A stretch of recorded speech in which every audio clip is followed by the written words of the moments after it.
Bismillahirrahmanirrahim. Ar-Rahman 'allamal Qur'an, khalaqal insan,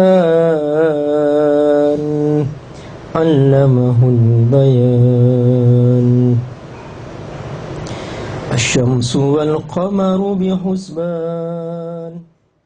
Assalamualaikum warahmatullahi wabarakatuh. Alhamdulillah, wassalatu wassalamu ala rasulillah wa ala alihi wa sahbihi wa mawala. Ashhadu an la ilaha illallah wahdahu la syarikalah, wa ashhadu anna Muhammadan abduhu wa rasuluh. Allahumma salli ala Muhammad wa ala alihi wa sahbihi ajma'in, wa ba'du. Bapak Ibu rahimakumullah, kita bersyukur Allah mempertemukan kita dalam satu majlis yang sangat indah ini.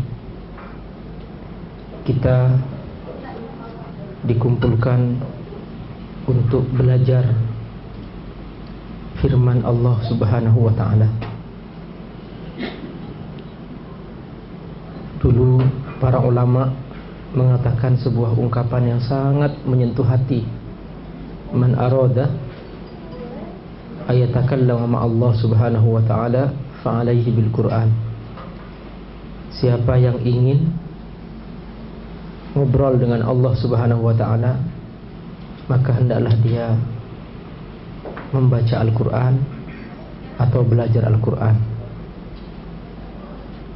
Li'annahu kalamullah, karena Al-Quran adalah merupakan firman Allah Subhanahu wa ta'ala. Maka pertemuan yang sangat indah adalah pertemuan kita belajar Al-Quran, pertemuan kita membaca Al-Quran. Karena dalam pertemuan seperti ini kita sedang berada dalam suatu obrolan yang indah, yaitu ngobrol bersama Allah Subhanahu wa ta'ala. Bapak Ibu, mari kita baca bersama-sama beberapa ayat yang akan kita bahas pada hari ini. Pada pertemuan lalu kita sudah membahas sampai ayat 13. Sekarang insya Allah kita akan membahas ayat 14 dan sesudahnya. Mari kita baca bersama-sama. A'udzu billahi minasy syaithanir rajim. Bismillahirrahmanirrahim. Khalaqal insana min salsalin kal fakhar, wa khalaqal janna min marijim min nar. Fabi ayyi ala'i rabbikuma tukadziban. Rabbul masyriqaini wa rabbul maghribain. Fabi ayyi ala'i rabbikuma tukadziban. Marajal bahraini yaltaqiyan, bainahuma barzakhun la yabghiyan. Fabi ayyi ala'i rabbikuma tukadziban. Yakhruju minhuma al-lu'lu'u wal marjan. Fabi ayyi ala'i rabbikuma tukadziban. Walahul jawaril munsha'atu fil bahri kal a'lam. Fabi ayyi ala'i rabbikuma tukadziban. Kullu man 'alaiha fan, wa yabqa wajhu rabbika ذو الجلال والإكرام فبأي آلاء ربكما تكذبان يسأله من في السماوات والأرض كل يوم هو في شأن فبأي آلاء ربكما تكذبان سنفرغ لكم أيها الثقلان فبأي آلاء ربكما تكذبان يا معشر الجن والإنس إن استطعتم أن تنفذوا من أقطار السماوات والأرض فانفذوا لا تنفذون إلا بسلطان فبأي آلاء ربكما تكذبان يرسل عليكما شواظ من نار ونحاس فلا تنتصران فبأي آلاء ربكما تكذبان فإذا انشقت السماء فكانت وردة كالدهان فبأي آلاء ربكما تكذبان فيومئذ لا يسأل عن ذنبه إنس ولا جان فبأي آلاء ربكما تكذبان يعرف المجرمون بسيماهم فيؤخذ بالنواصي والأقدام فبأي آلاء ربكما تكذبان هذه جهنم التي يكذب بها المجرمون يطوفون بينها وبين حميم آن فبأي آلاء ربكما تكذبان. Astagfirullahaladzim. Bapak Ibu rahimakumullah, bersahabat dengan Al-Quran adalah persahabatan yang sangat indah. Tidak ada keindahan melebihi persahabatan dengan Al-Quran. Semua persahabatan akan sirna kecuali bersahabat dengan Al-Quran. Dia akan menemani sampai dia masuk surga. Maka orang-orang yang merasa indah bersama Al-Quran, dialah orang-orang yang selalu diberkahi oleh Allah Subhanahu wa taala dan dirahmati oleh Allah Subhanahu wa taala. Inilah makna ayat Allah firman, "Wa idza quri'al Qur'anu fastami'u lahu wa ansitu la'allakum turhamun." Apabila dibacakan Al-Quran kepadamu atau bila kamu membaca Al-Quran, maka heningkan jiwamu, tenanglah, jangan sampai ada suara-suara, karena ketika itu Allah Subhanahu wa ta'ala sedang menurunkan rahmatnya, Barusan kita telah membaca dengan penuh kekhusyuan di dalam ruangan yang hening, dalam ruangan yang tenang. Inilah pentingnya keheningan. Dalam ruangan yang tenang, yang hening, tidak ada suara-suara, di sana ada ketenangan bagi jiwa. Dan sebaliknya, jiwa yang kotor akan suka ke tempat-tempat yang hingar-bingar. Karenanya tempat-tempat maksiat rata-rata adalah hingar-bingar, penuh dengan suara-suara, gedebam-gedebam yang membuat orang berjingkrak-jingkrak.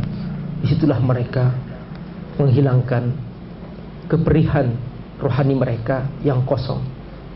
Dan itulah cara mereka menghindar dari penderitaan rohani mereka yang mencekam jiwa mereka. Tetapi sahabat iman, sahabat Al-Quran, mereka jiwanya tenang. Mereka sangat suka keheningan, karena mereka di sana dalam keheningan bersama Allah Subhanahu wa Ta'ala. Bapak Ibu Kumullah, kita sudah belajar pada pertemuan yang lalu pembukaan surah Ar-Rahman. Bapak Ibu masih ingat Allah Subhanahu wa Ta'ala menceritakan kepada kita nikmat-nikmatnya. Ingat bahwa tugas pokok kita adalah bersyukur. Dan mengapa bersyukur? Karena Allah telah memberikan nikmat yang banyak. Bersyukur artinya menggunakan nikmat Allah Subhanahu wa Ta'ala sesuai dengan apa yang Allah inginkan. Oleh karena itu, Allah Subhanahu wa Ta'ala tidak pernah bosan dalam Al-Quran menagih nikmat-nikmat tersebut. Dan nanti di hari kiamat kita semua akan ditagih oleh Allah Subhanahu wa Ta'ala. Allah akan menagih kepada kita nikmat-nikmat itu. Allah bertanya, aku telah berikan kepadamu mata, aku telah berikan kepadamu telinga. Banyak orang yang buta, banyak orang tuli. Lalu kemana saja kau gunakan itu mata? Untuk apa saja kau gunakan itu telinga? Aku telah berikan kepadamu tangan, kaki. Banyak orang yang tidak punya tangan, banyak orang yang tidak punya kaki. Lalu kemana saja kau gunakan itu? Bahkan suatu saat Allah akan hadirkan seorang yang buta, dia hafal Al-Quran. Seorang yang buta bisa membaca Al-Quran. Lalu Allah bertanya, kemana itu mata kau gunakan? Ini hambaku buta bisa membaca Al-Quran. Allah datangkan orang yang tidak punya kaki. Ini hambaku tidak punya kaki. Dia bertongkat, dia berjalan pakai kayu, tapi dia bertawaf di Mekah. Dia datang ke masjid. Allah menagih, mana itu kaki aku berikan kepadamu? Kenapa kau tidak gunakan tu kaki untuk melangkah ke tempat-tempat yang aku sukai? Semua itu ada pertanggungjawaban di hari kiamat. Nah, karena itu Allah Subhanahu wa Ta'ala menurunkan satu surah khusus hanya untuk menagih nikmat ini. Sekalipun semua surah dalam Al-Quran itu isinya menagih nikmat, hampir semua surah dalam Al-Quran itu isinya menagih nikmat. Maka secara khusus Allah menekankan dalam satu surah, yaitu surah Ar-Rahman, untuk menceritakan bahwa nikmat Allah sudah sangat lengkap, masih kurang apa? Fabi ayyi ala'i rabbikuma tukadziban. Masih kau mendustakan? Ada lagi yang kau dustakan? Masih kurang nikmat-nikmatku kepadamu? Lalu kau pikir aku tidak memberikan apa-apa kepadamu? Lalu kau mikir-mikir untuk mentaatiku? Lalu kau merasa keberatan untuk membaca Al-Quran, untuk bangun di tengah malam, untuk melangkahkan ke masjid, untuk bersujud kepadaku? Kau keberatan untuk mentaatiku? Kau keberatan untuk bersungguh-sungguh patuh kepadaku? Aku sudah memberikan segalanya kepadamu, masih kurang apa? Fabi ayyi ala'i rabbikuma tukadziban. Sampai 31 kali Allah Subhanahu wa Ta'ala mengulang-ulang ini untuk supaya kita tersadar, terhentak, terhenyak, bangkit dari keterlenaan dengan dunia, keterlenaan dengan kesibukan. Lalu kita sadar bahwa kita ternyata adalah miliknya, dan kita ternyata hidup karena pemberiannya, dan kita semua bersungguh-sungguh untuk memberikan porsi yang sebenarnya untuk mentaati Allah Subhanahu wa Ta'ala. Nah, hari ini kita akan melanjutkan kajian dari surat Ar-Rahman ini. Pada pertemuan lalu kita telah mendapatkan beberapa nikmat. Di antaranya nikmat-nikmat berupa penciptaan langit, berupa pohon-pohonan, kemudian berupa buah-buahan, yaitu di antaranya adalah buah kurma, berupa biji-bijian, dan semua itu oleh Allah dijaga kebersihannya, Sehingga Allah sebutkan bahwa buah-buahan itu ditutup dengan kulit yang rapi berupa kelopak mayang. Dan ketika masih berupa bunga, bunga itu harum, memberikan kesegaran dalam hidup kamu. Lalu setelah menjadi buah, engkau bisa menikmati buah-buahan itu. Allah ceritakan itu. Jangan dikira itu alam yang berbuat. Jangan dikira itu hanya proses alamiah, lalu mengatakan bahwa tidak ada Tuhan di alam ini, lalu mengatakan semua ini terjadi hanya karena proses alamiah. Bukan. Kata Allah, itu aku yang berbuat, itu aku yang mengurus semua itu aku yang menumbuhkan pohon itu aku yang memberikan setiap pohon buah-buahan, dan itu aku yang melindungi buah-buahan itu dengan kulit-kulit dan bungkus-bungkus itu berupa kelopak mayang. Lalu kamu melupakanku, lalu kau ingat bahwa itu semua uangmu, lalu kau ingat bahwa itu adalah bosmu yang paling berjasa. Tidak.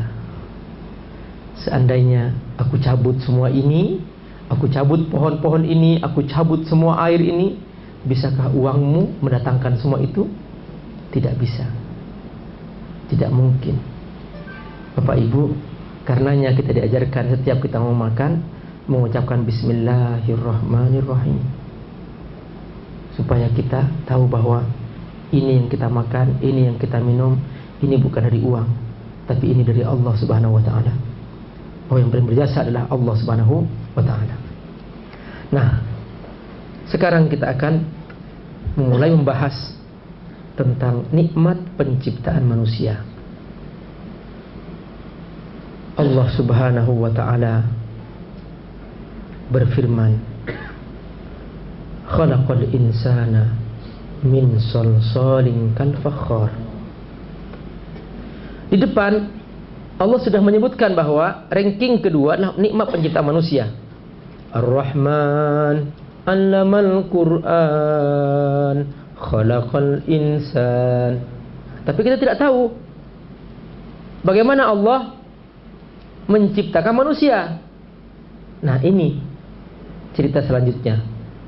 Allah menyebutkan khalaqal insana min salsalin kal fakhar, bahwa manusia diciptakan dari tanah yang dikeringkan. Jadi tanah dikeringkan, lalu dari saking keringnya sampai dia menimbulkan suara sol-sol. Kal fakhar, seperti tembikar. Jadi Allah Subhanahu wa ta'ala ketika menciptakan manusia pertama, Allah mengambil semua tanah, semua macam tanah di bumi. Ada yang keras, ada yang lembut, ada yang setengah keras, ada yang setengah lembut. Semua itu Allah Subhanahu wa ta'ala mengambilnya. Lalu Allah juga mengambil dari tanah itu sifat-sifatnya dan warna-warnanya. Ada yang warna merah, ada yang warna putih, ada yang warna coklat, ada yang warna hitam, dan seterusnya. Dari semua tanah itu oleh Allah disusun menjadi patung Nabi Adam. Jadi menjadi patungnya Nabi Adam. Makanya dikatakan min tin. Aku ciptakan manusia dari tanah. Nah, at-tin ini adalah tanah yang dibasahi seperti tanah lempung. Kemudian setelah itu disusun sampai menjadi patung. Tingginya situ nadhiro'an fis sama, 60 meter. Jadi tingginya 60 meter. Ini manusia pertama.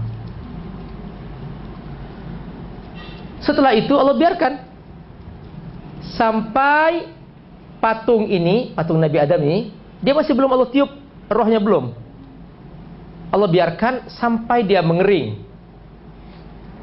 yang seandainya diketok dia berbunyi sol-sol seperti tembikar. Nah, ini makna ayat khalaqal insana min solsolin kal fakhar. Nah, patung inilah yang begitu tingginya, begitu megahnya. Ini yang kata Allah, inni ja'ilun fil ardi khalifah. Allah beritahukan bahwa ini nanti makhluk ini yang akan aku turunkan ke bumi. Dan ini tugasnya nanti mengelola bumi. Ketika itu di tengah malaikat ada satu makhluk jin yang dia berkumpul dengan malaikat. Ada yang bertanya, kok bisa dia berkumpul dengan malaikat? Sebelumnya, 2000 tahun sebelum Allah menciptakan Nabi Adam ini, Allah sudah menciptakan jin. Ini sudah saya bahas pada pertemuan lalu. Dan Allah tempatkan di bumi. Di bumi jin beranak pinak. Lalu kemudian karena anaknya sudah banyak menyebar di bumi, maka timbullah kelompok-kelompok jin yang kemudian antara kelompok saling bertarung. Maka timbullah pertumpahan darah di bumi.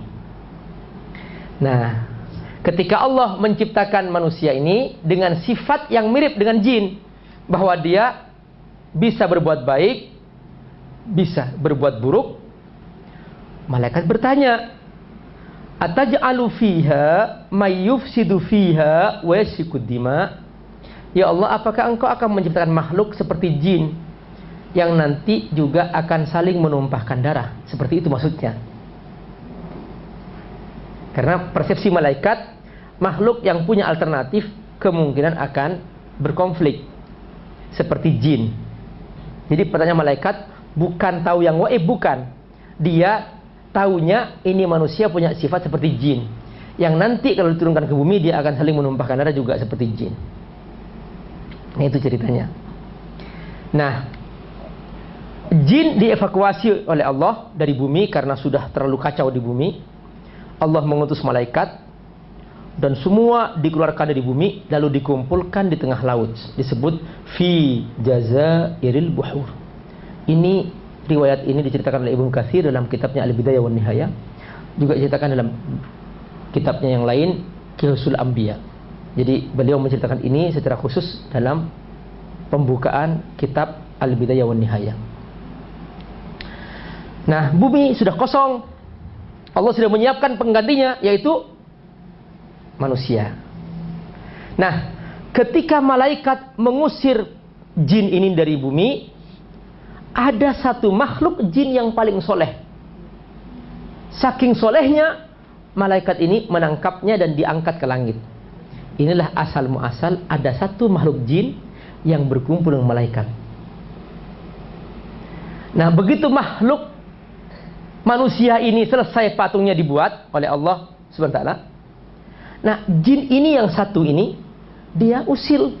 Dia masuk ke hidungnya, masuk ke dadanya, keluar dari tuburnya. Jin ini.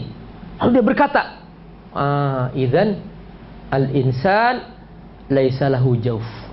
Al-insan fi jauf. Manusia ini punya rongga dalamnya.